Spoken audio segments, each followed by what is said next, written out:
afternoon, KHNA. I'm Juliet. And I'm Sydney. Today, Juliet and I will give you some tips on how to survive finals. But first, we have some announcements. Musical auditions are on the 24th through the 26th, the week after finals. The musical is called Sister Act. More information can be found on the Theater and Film Board.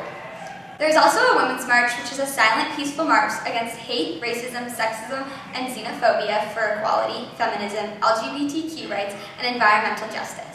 It is a historic event happening in most major cities across the country, all on the same day. The main event is taking place in Washington, D.C. This will take place on Saturday, January 21st, from 10 a.m. to 4 p.m. in downtown Seattle. AP applications are due tomorrow, so make sure you get those in. Tomorrow's the last day of quarter, and you know what that means. Finals. But have no fear, KHNA is here with some helpful tips to help you survive. Tip number 1, take lots of breaks. Tip number 2, don't forget to eat. Make sure you're eating healthy foods, but don't be afraid to treat yourself. 3 words for you. Treat yourself.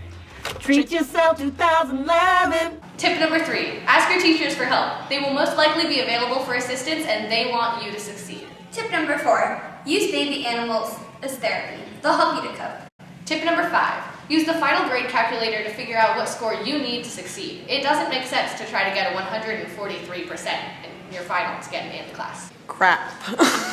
Tip number 6, sleep. It doesn't matter how much you cram the night before and to get no sleep. Make sure you're well rested for the tests. Tip number 7, don't stress too much because everything will turn out just fine.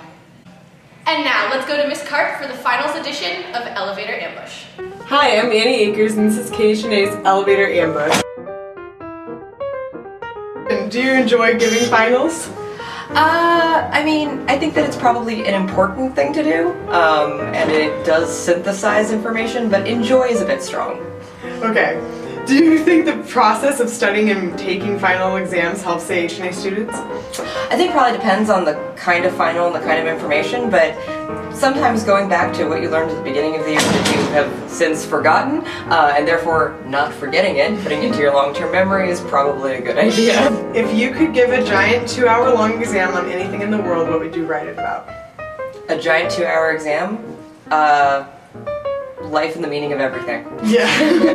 You've been given an elephant. You can't give it away or sell it. What would you do with the elephant? Clearly, give rides on the elephant, because riding elephants is amazing. True. You're a new addition to a crayon box. What color would you be and why?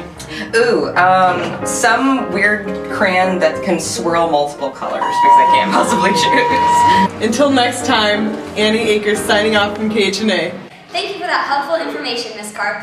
We hope that these tips will help you all have a successful finals week. We wish you all good luck on your finals. Thank you for tuning in to this week's episode of KHNA.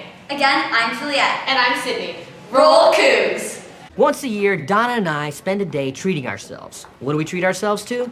Clothes. Treat yourself. Fragrances. Treat yourself. Massages. Treat yourself. Mimosas. Treat yourself. Fine leather goods. Treat yourself. It's the best day of the year. The best day of the year!